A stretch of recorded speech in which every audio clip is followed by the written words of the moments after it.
going to start by pressing down on this tab right here, and with the other hand wiggle that connector off. Now we're going to want to go ahead and get to this nut down below here, and then there's one right on the other side of it. I want to go ahead and remove both of those.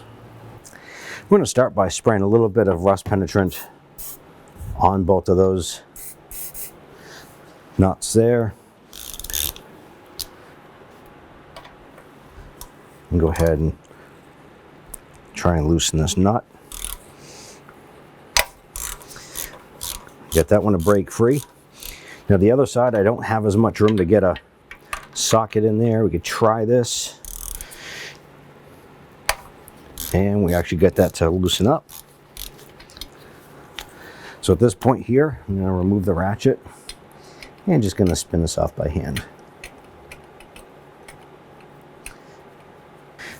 As you go ahead and remove this here, be sure to catch that nut so you don't drop it. With both of those nuts removed, go ahead and lift this up.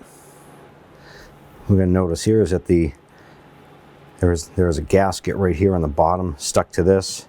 When you go to install the new one, you want to make sure that there is no gasket material still on the engine itself. So you want to make sure that this surface is completely cleaned and ready for the installation of the new gasket in the new EGR. So what we're going to do is we're going to use some cleaner, spray it on the towel here. You can use a rag. You want to go ahead and clean this off and get any residual gasket material off of the aluminum so you have a good mating surface.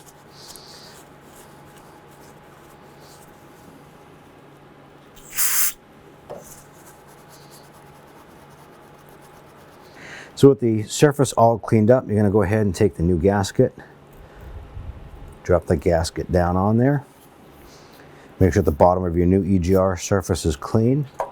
Line that up and drop that down in place. Next, we'll go ahead and get those nuts started on top of those studs.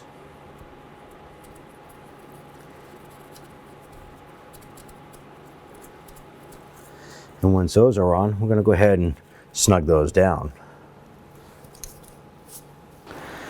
Now we're going to go ahead and torque those nuts down to 16 foot-pounds.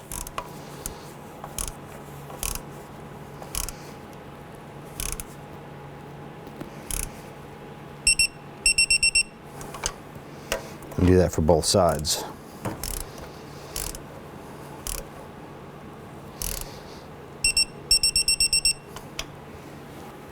Now go ahead and grab your connector, line that back up, slip it on until you hear it click,